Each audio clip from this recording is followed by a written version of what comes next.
Hello listeners, on the occasion of Breastfeeding Awareness Month, we have with us expert Dr. Neelam Verma, obstetrician and gynecologist, Kailas Diagnostic Center, Ranchi. Can you tell us why breastfeeding is considered so important? मैं हिंदी में बोलना चाहूंगी ताकि मेरे सभी जो भी श्रोतागण हैं वो अच्छे से समझ सके। तो ऐसा है कि ब्रेस्ट फीडिंग जो है उससे बच्चे को बहुत सारा एसेंशियल न्यूट्रिएंट्स और एंटीबॉडीज मिलता है जो कि बच्चे को तरह तरह के इन्फेक्शन और बीमारियों से बचाता है। ये एक हेल्दी ग्रोथ एंड डेवलपमेंट में मदद करता है और ये माताओं के लिए भी बहुत जरूरी है, बहुत लाभदायक है क्योंकि ये कुछ कैंसर से बचाता है और साथ में जो पोस्टपार्टम पीरियड होता है जो कि बच्चे के जन्म के बाद वाला पीरियड होता है उस रिकवरी में ये मदद करता है, उसको ये थोड़ा तेज करता है। यूजुअली 6 वीक्स लगता है माताओं को अपनी पूर्व अवस्था में आने में,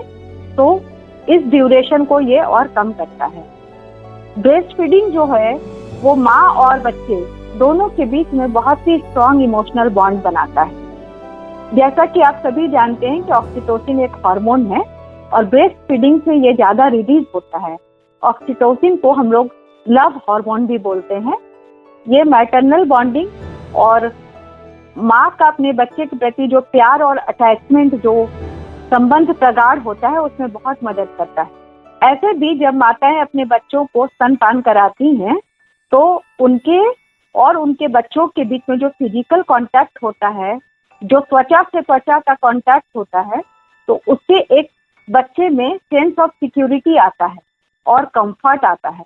जो माँ और बच्चे के बीच में आई कांटेक्ट होता है ब्रेस्ट फीडिंग के समय में, उससे एक बहुत ही स्ट्रॉन्ग इमोशनल कनेक्शन और कम्युनिकेशन डेवलप करता है और ये जो है उनके फ्यूचर के बॉन्ड के लिए भी बहुत ज्यादा फायदेमंद है। How could you describe the current breastfeeding scenario in India? India में स्तनपान जो है कॉमन प्रैक्टिस है, लेकिन यहाँ कुछ चैलेंजेस भी है। बहुत सारी माताएं ऐसी हैं जो कि ब्रेस्ट फीडिंग शुरू तो करा देती हैं और कभी कभी उसको फिर कंटिन्यू नहीं कर पाती हैं, तो ये ठीक नहीं है। हम लोग का वेरियस फैक्टर्स इसके लिए, या तो उनको प्रॉपर नॉलेज नहीं है या फिर उनका सपोर्ट सिस्टम इतना अच्छा नहीं है कि उनको फिर बाहर नौकरी के लिए जाना पड़ता हो, घर में आय का स्रोत कम है तो वो बाहर काम करने चली जाती हैं, या फिर कुछ और भी प्रेशर होता है जिसके चलते वो स्तनपान नहीं करा पाती हैं।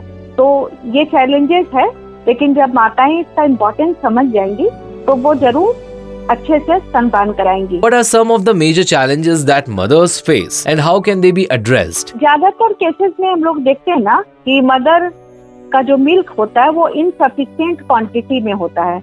मतलब जैसे बच्चा जन्मता है ना, तो जो हमारी सासू माँ होती हैं, चाहे अपनी माताएं, चाहे घर में और लोग, वो सीधे बोलने लगते हैं बच्चे का तो पेट ही नहीं भर रहा है, अरे देखिए ना दूध तो कम हो रहा है, बच्चे का पेट नहीं भर रहा है। यहीं से सारा प्रॉब्लम शुरू हो जाता है। सिजेरियन के पश्चात क्या होता है कि शुरू का जो फर्स्ट डे है उसमें माता को थोड़ा दर्द होता है सिजेरियन का, तो या फिर नॉर्मल डिलीवरी में भी जो इपिसियोटॉमी करते हैं उसके बाद माँ को बैठने में थोड़ी सी कभी कभी तकलीफ होती है। इस बीच में घर के लोगों का शुरू हो जाता है कि दूध कम हो रहा है, दूध कम हो रहा है, और वहीं से सारी प्रॉब्लम की शुरुआत हो जाती है। तो ऐसे में हम लोग को बहुत ही हिम्मत से और बहुत ही पोलाइटली माता को समझाना है और उनको हेल्प करना है। यदि ये काउंसलिंग हम लोग अच्छे से करते हैं तो जो शुरू का जो ब्रेस्ट मिल्क है, जो कि कोलोस्ट्रम कहलाता है, वो हम लोग बच्चे को दे सकते हैं और ये सबसे इम्पोर्टेंट होता है। शुरू में दूध कम होता है जिसको खिरसा कहते हैं, लेकिन वो बहुत सारे न्यूट्रिशनल एलिमेंट्स से एकदम भरा होता है। इसीलिए सबसे पहले हम लोगों को माता के साथ जो उनके और भी औरतें हैं या जो भी जेंट्स है, सबको काउंसिल करना है कि थोड़ा सा कम दूध हो रहा है, उससे कोई बात नहीं। जैसे जैसे माता अपने बच्चे को दूध खिलाते जाएंगी वो मिल्क का प्रोडक्शन और बढ़ते जाए। एक बार अगर हम लोग इसको डिसकंटिन्यू करते हैं तो फिर हम लोगों के लिए बहुत मुश्किल है कि 6 महीने तक भी कम से कम हम लोग इसको कंटिन्यू कर पाए। यहीं से हम लोग को सारी शुरुआत करनी है। What is the initial duration of breastfeeding? For how many months should a baby be breastfed? WHO ऐसा मानता है कि इनिशियल 6 मंथ एकदम एक्सक्लूसिव ब्रेस्ट फीडिंग होना चाहिए। एक्सक्लूसिव ब्रेस्ट फीडिंग का मतलब होता है कि बच्चे स्तनपान के अलावे और कोई भी चीज का सेवन नहीं करेंगे। ना जैसे बहुत लोग को देखते हैं कि वो मिश्री पिला रहे हैं, ताल मिश्री घोल के पिला रहे हैं पानी में, कोई गाय का दूध पिला रहा है, ये सब बिल्कुल नहीं, सिर्फ और सिर्फ माता का दूध। 6 महीने के बाद हम लोग सॉलिड फूड को इंट्रोड्यूस कर सकते हैं। और ऐसे आप जो पूछ रहे हैं, ब्रेस्ट फीडिंग कम से कम आप 2 साल या उससे ज्यादा भी करा सकते हैं यदि पर्याप्त मात्रा में दूध हो रहा है तो। लेकिन 6 मंथ के बाद हमें बाहर का भी फूड देना चाहिए। जो ब्रेस्ट फीडिंग है उससे बच्चे को बहुत सारे न्यूट्रिएंट्स मिल जाता है और बच्चे का जो इम्यून सिस्टम है वो बहुत ही मजबूत हो जाता है। Any last message for our listeners? एक चीज मैं और ऐड करना चाहूंगी कि जो ब्रेस्ट मिल्क है ये कुदरत का उपहार है। क्या होता है ना कि जिन माताओं के पास कुछ नहीं है, जिनको कहीं भी बच्चे को लेकर जाना है, वो बच्चे और अपने को अगर ठीक साफ से रखती है तो कहीं पर भी वो दूध पिला सकती हैं। जबकि अगर हम बॉटल फीडिंग कराते हैं तो फिर बॉटल को ले जाओ, बॉटल को साफ करना होता है और वो कभी भी पूरे अच्छे तरह से साफ नहीं हो पाता और उससे बीमारियों का घर शुरू हो जाता है।